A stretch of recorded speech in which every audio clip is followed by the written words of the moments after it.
Lord of the Mysteries. Chapter 833. Things to take note of. Inside the dark, foggy town, the woman who walked out of the alley seemed to be out of place with her surroundings. She was pure, stately, and untainted. She was so gorgeous that it lit up the eyes of anyone whose gaze landed on her. As for her pure, simple robe and her loosely pulled back hair, they added to her bearing and languidness. That gorgeous woman also noticed Senor. Her expression froze for a moment before she smiled. Using a sweet voice, she said, "Senor, when did you become a marionette? If not for the powers of Evernight contaminating you this badly, I wouldn't have recognized you." Although she looked like she was talking to Senor, she was actually conversing with the controller through the marionette. Sigh, this kind of dead and cold aura can't be hidden at all. I can't fool Beyonders of higher sequences. I was still hoping that I could hide somewhere inconspicuous and use Admiral of Blood Senor to make contact with her so as to maximize my own safety. This place screens away the power of the gray fog, so if I were to die, I likely won't be able to resurrect. Klein hid inside the grayish-white mill and made his marionette speak hoarsely. If you could leave, you'd easily find out that I've been serving my master more than a month ago. He used Admiral of Blood's tone and experiences to answer as though he was still alive.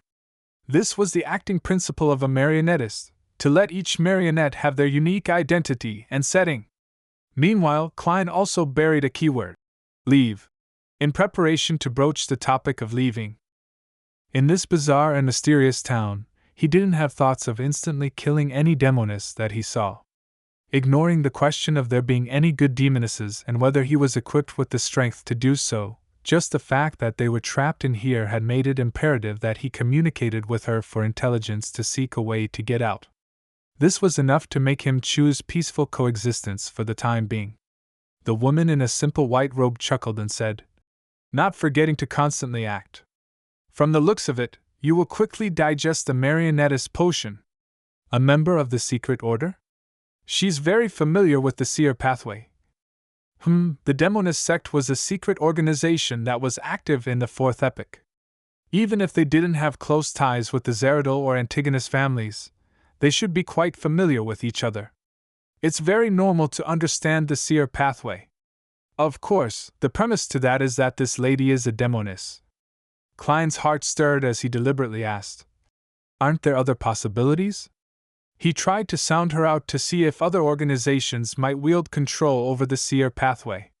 The beautiful and pure lady walked forward and leaned towards Admiral of Blood Senor as she said with a smile, "It doesn't matter which organization you belong to. We have been exiled here, and it's practically eternal imprisonment. The past no longer matters. What matters is the future, whether we can cooperate to find a way of leaving." I failed to sound her out. Klein made the wraith reply, "That's exactly what I was thinking. How may I address you?" As the lady approached Senor, Klein caught a whiff of a refreshing fragrance with his marionette's sense of smell.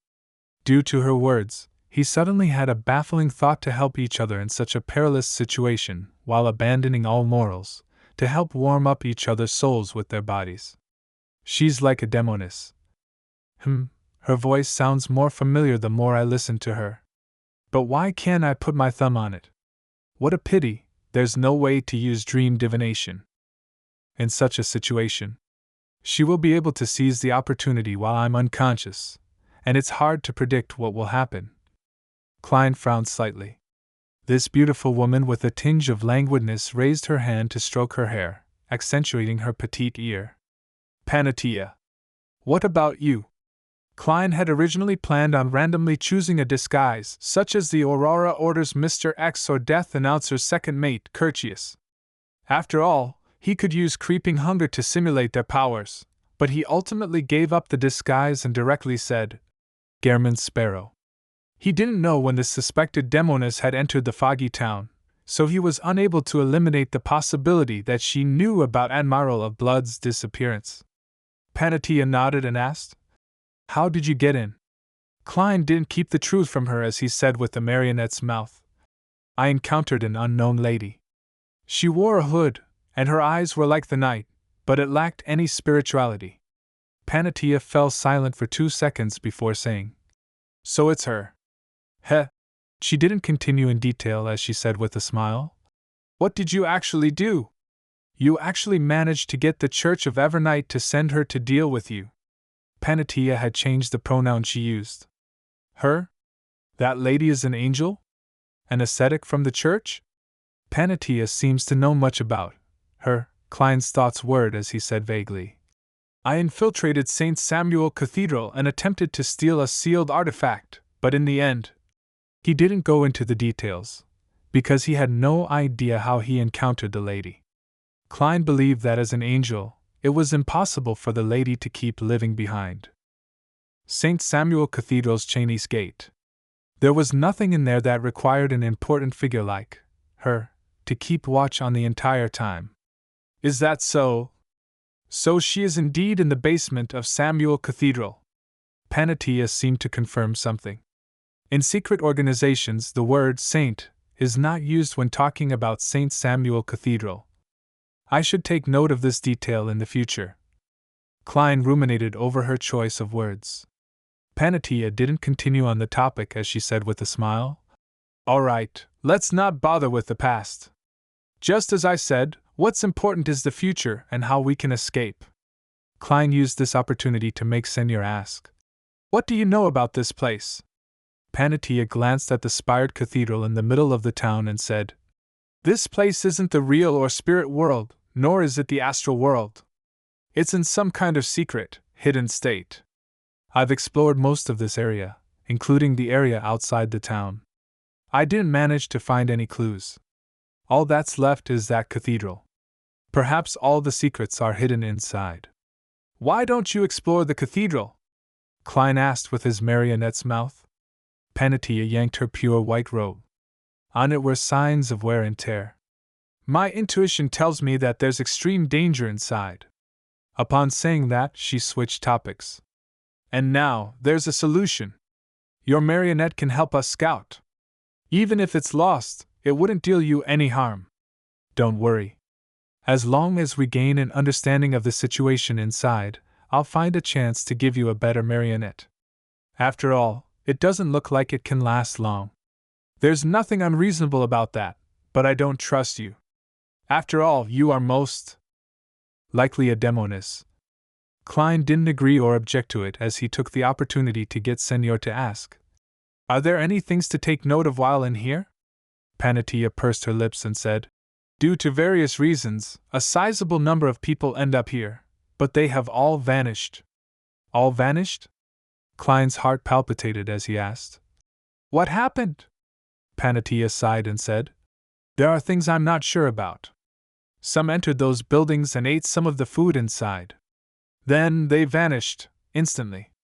And this time, the results of divination indicate that they've lost their lives and are undergoing eternal sleep.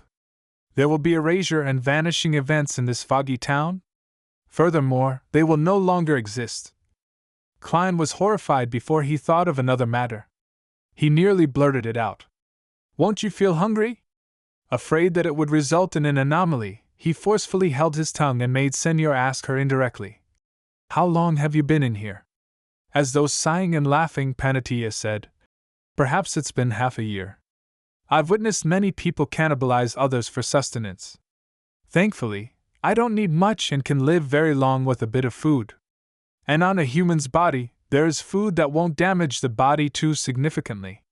As she spoke, she raised her hand and pointed at the crimson moon hanging behind the fog. "Another thing to take note of is that once the crimson moon turns clear, there will be changes here.